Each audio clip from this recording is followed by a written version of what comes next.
మనం ఒక గజిబిజి ప్రపంచంలో బతుకుతున్నాం. ఒక గందరగోళంలో బతుకుతున్నాం. రోజులు సంవత్సరాలు గడిచిపోతూ ఉన్నాయి. ఎలా గడిచిపోతున్నాయి అంటే ఒక్కొక్కసారి ఒక్కొక్క పని చేస్తూ ఉంటాం. మనకేం కావాలి, మనం అనుకున్న దానికి వెళ్తున్నామా లేదా, రోజుకొక థాట్ వస్తూ ఉంటుంది. ఇది కాదేమో, లైఫ్లో ఇలా చేయకుండా ఇంకోలా చేయాలేమో, లేదా ఈ లక్ష్యం కాకుండా ఇంకో లక్ష్యం పెట్టుకోవాలేమో, నేను తప్పు చేస్తున్నానేమో. మనలో మనకి సెల్ఫ్ కన్ఫ్యూజన్. అసలు ఎందుకు ఇలా చేస్తున్నాం, ఎందుకు ఇలా ఉన్నాం, చిన్నప్పటి నుంచి మనం కరెక్టే చేసామా, మనం ఇంకోలాగా బతుకుండాల్సింది కదా, ఇలా రకరకాల థాట్స్ వస్తూ ఉంటాయి. ముందుగా మనకి మన గురించి ఒక క్లారిటీ ఆఫ్ థాట్ ఉండాలి. మనం ఒక పెద్ద లక్ష్యం పెట్టుకున్నాం, లేదా ఒక పెద్ద అచీవ్ చేయాలని పెట్టుకున్నాం, లేదా ఇది సాధించాలి, లేదా ఇది ఇక్కడికి వెళ్ళాలి, ఏదో ఒకటి పెట్టుకున్నాం. దాని నుంచి ఎందుకు డివేట్ అవుతాం, ఎందుకు దాని నుంచి మనం డైవర్ట్ అవుతుంటాం? ఒకసారి ఆలోచించండి. ఇక్కడ ఇలాన్ మస్క్ ఎగ్జాంపుల్ మీకు ఒకటి చెప్పాలి. ఇలాన్ మస్క్కి తను తయారు చేసిన టెక్నాలజీ, తన కంపెనీ టెక్నాలజీ ఏదైతే ఉందో ఆ టెక్నాలజీ ఇంకొక పర్పస్ కోసం వాడితే అంతకంటే కొన్ని రెట్లు ఎక్కువ, 10 20 ఎక్కువ డబ్బులు వచ్చే అవకాశాలు వచ్చాయంట.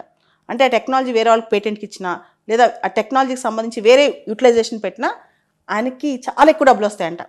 ఒకసారి స్పేస్ ఎక్స్ మేనేజర్ ఆయన అడిగాడంట, మీరు కనుక ఈ టెక్నాలజీ వేరే దానికి ఇస్తే మనకు చాలా వస్తాయి కదా, మీరు ఇంకే ఎందుకు దీని మీద కూర్చుంటున్నారని. ఆయన ఒక మాట అన్నాడంట, నాకు ప్రపంచంలో దేంతో సంబంధం లేదు, నాకు ఒకటే కావాలి, నా టెక్నాలజీ మార్స్కి వెళ్ళటానికి, ఫాస్ట్గా వెళ్ళటానికి ఉపయోగపడుతుందా లేదా, అంతే. అంతకుమించి నాకు వేల కోట్లు వస్తాయా, దాని మీద ఇంకేమైనా ఉందా అవసరంలా, నాకు నా లక్ష్యమే కనిపిస్తుంది, దానికోసం నా టెక్నాలజీ వాడతానని. ఒక్కసారి మన ఫోకస్ అంత పర్ఫెక్ట్గా ఉన్నప్పుడు అసలు ఎందుకు డీవియేషన్స్ వస్తాయి, ఎందుకు డైవర్ట్ అయిపోతాం?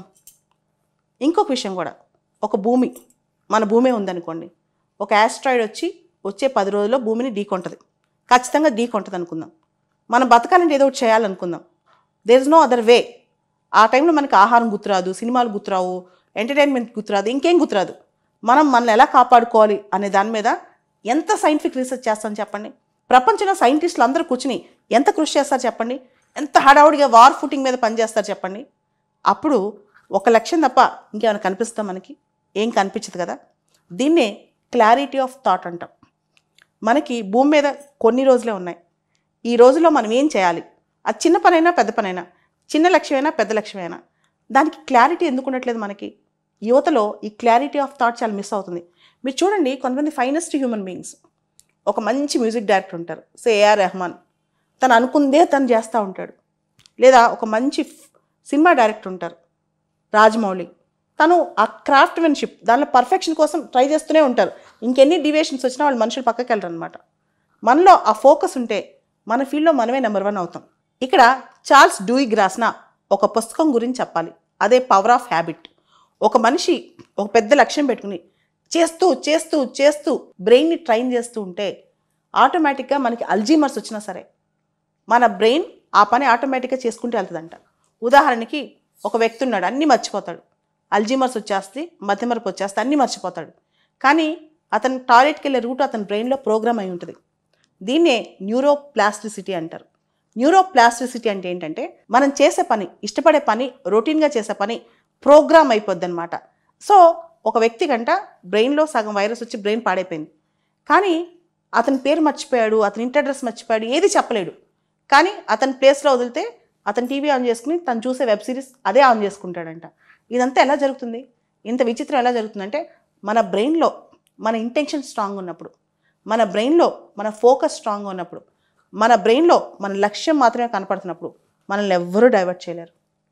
మనం డైవర్ట్ అయ్యామంటే దానికి బాధ్యత మనదే.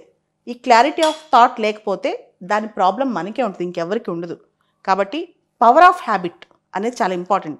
రొటీన్గా మనం ఒక పని చాలా స్ట్రాంగ్గా చేసినప్పుడు అది చేయకపోతే మనకేం తోచదు, మనం దానికి అలవాటు పడిపోతాం, దాని టేస్ట్కి అలవాటు పడిపోతాం. అలానే ఎంత గొప్ప వ్యక్తి అయినా మీరు చూడండి, సుధా చంద్రన్, మయూరి సినిమా చాలామంది చూసుంటారు. ఆవిడ చాలా గ్రేట్ డాన్సర్. తర్వాత ఆవిడకి యాక్సిడెంట్ అయ్యి కాలు ఇరిగిపోద్ది.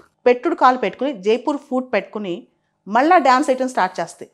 ఆల్మోస్ట్ చాలా దగ్గరగా, అంటే నడవగలిగే వాళ్ళు డ్యాన్స్ ఎలా వేస్తారో అంత బాగా వేస్తాయి. మామూలుగా జైపూర్ ఫుట్ పెట్టుకుని అడుగులో అడుగు వేయటమే కష్టం, కానీ మళ్ళీ డ్యాన్స్ వేయటం స్టార్ట్ చేసింది. అంటే అర్థం ఏంటి? ఫస్ట్ మన విల్ పవర్, క్లారిటీ అనేది బ్రెయిన్లో వస్తుంది.